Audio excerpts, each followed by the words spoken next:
My name is Lakshmi. I'm a journalist. Now, the second question is, Muslim men are allowed to marry 4 or 5 times, I think, and they don't require their wife's permission, the first wife's permission to marry, correct me if I'm wrong, to marry more number of times.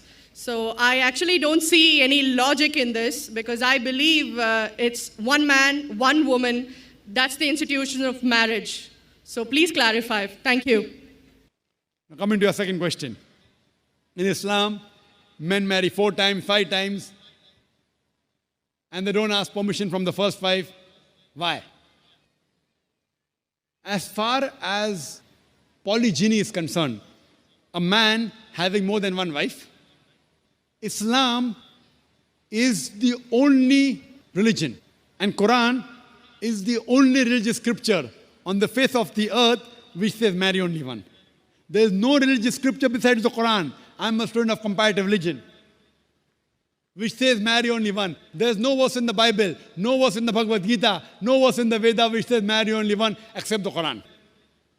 If you read the Hindu scriptures in Ramayana, the father of Sri Ram, how many wives did he have? How many wives? More than one? More than one. 3 wives. Fine. Shri Krishna, according to Mahabharata, how many wives he had? Unlimited. Not unlimited. You don't know your scripture well. No. Did he have 4 wives? No. I have no idea. Not 4, not 100, not 1,000, 16,108 wives. How many wives he had? 16,108. So why can't we Muslims have 4? What's the problem? When Shri Krishna can have 16,108 wives, why can't we have 4? Further, if you read the Vishnu Purana, chapter number 24, verse number 1, it says a Brahmin can have up to 4 wives. If you read the Jewish scriptures, it gives you permission to have as many wives as you wish. If you read the Christian Bible, it gives you permission to have as many wives as you wish. If you read the Bible, Abraham had 3 wives. Solomon, how many wives he had? He had 700 wives. It is later on, the church has put a ban that Christians should marry only one, not the Bible. It is the Jewish community married more than one wife. It was in 1950 that chief rabbi passed a synod that Jews should marry only one. So it is the rabbi, not the Jewish scriptures. And according to Hindu scriptures, you can marry as many as you wish. It is the Indian government in 1954 passed a law called the Hindu Special Marriage Act.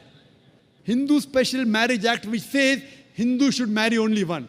It is not the religious scripture. It is not Bhagavad Gita. It is not Ramayana. It is not Mahabharata. It is not Veda. It is the Indian Penal Code.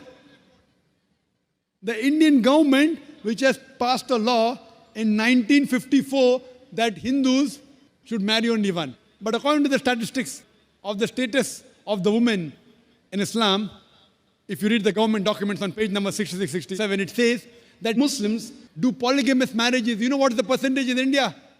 4.3%. How much? In India, 4.3% of the Muslim men do polygamous marriages. A statistic between 1951 to 1961. Hindus, how many? 5.06. 0.7% more than the Muslims in India. According to the Indian government, even though it is prohibited according to the Indian law, yet they do more polygamous marriages than the Muslims. Why? Now, let's analyze what does the Quran say. Quran says in Surah Nisa, chapter 4, verse number 3, marry women of your choice in 2s, 3s or 4s.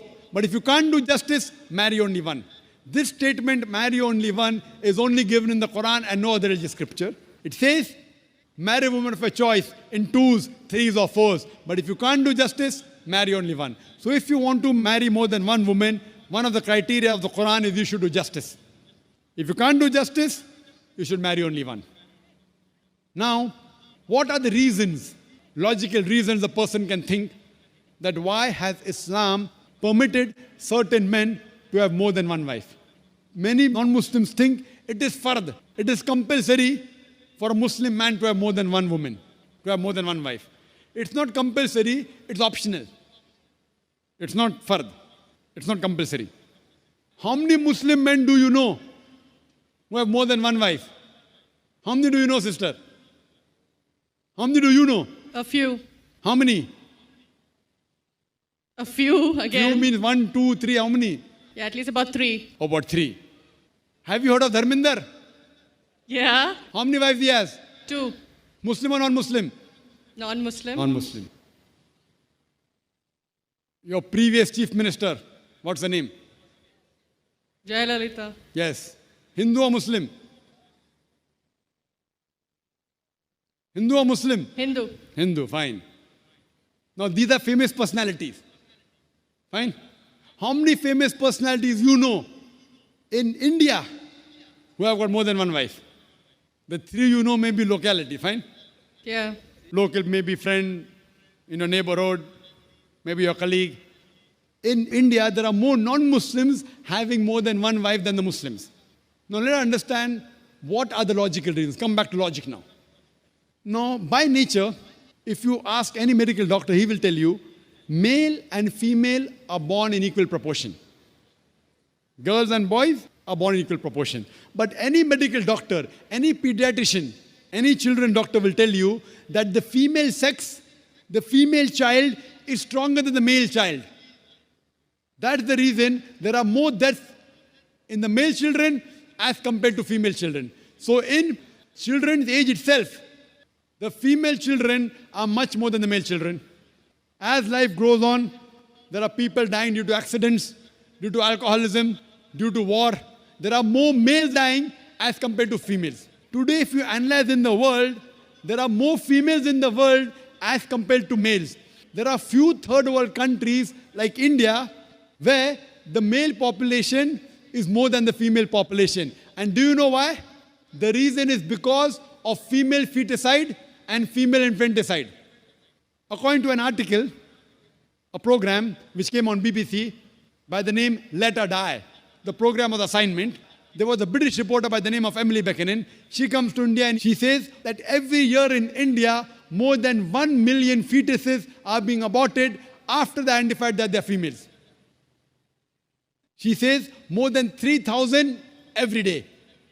You multiply, more than 1 million every year.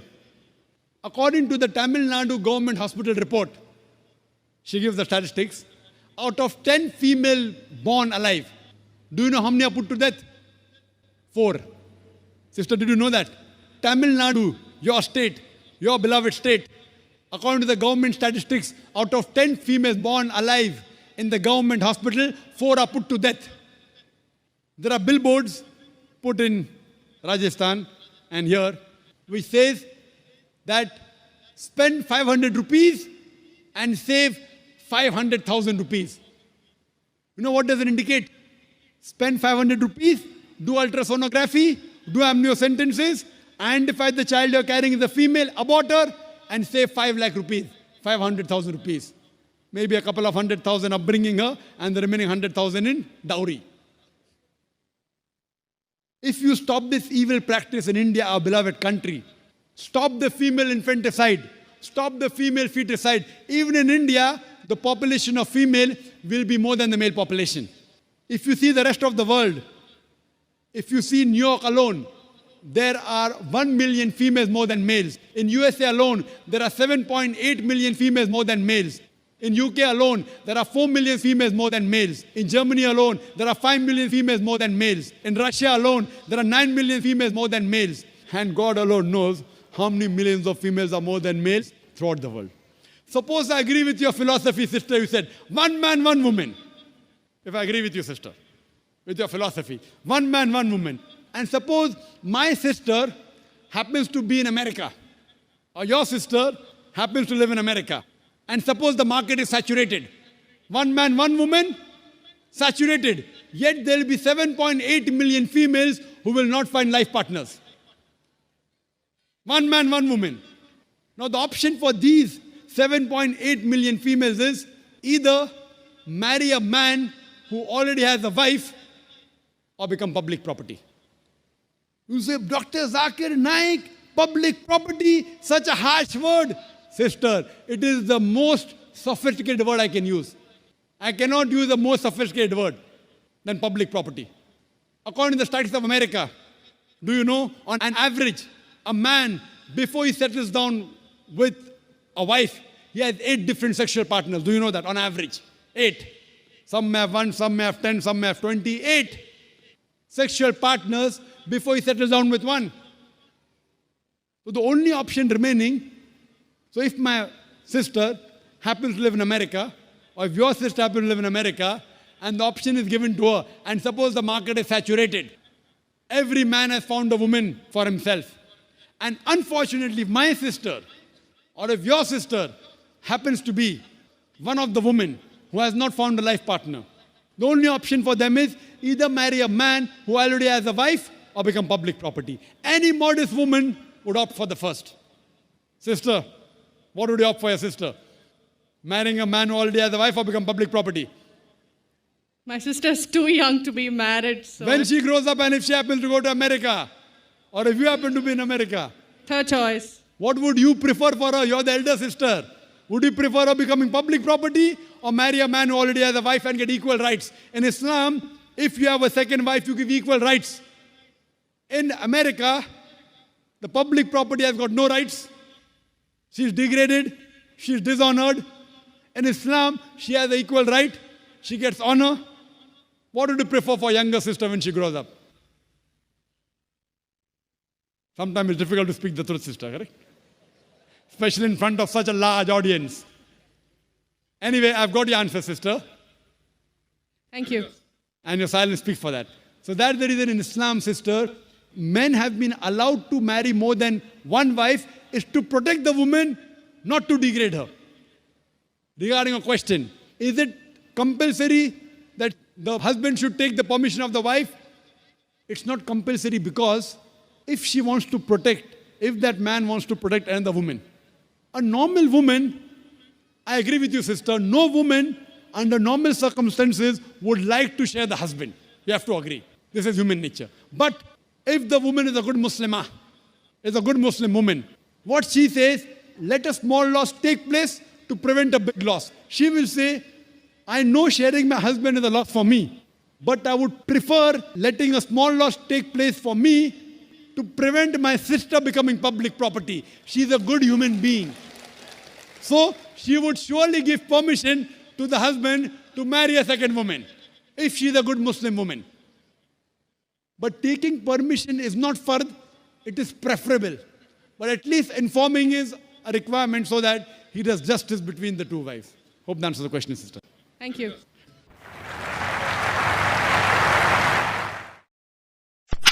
Oh.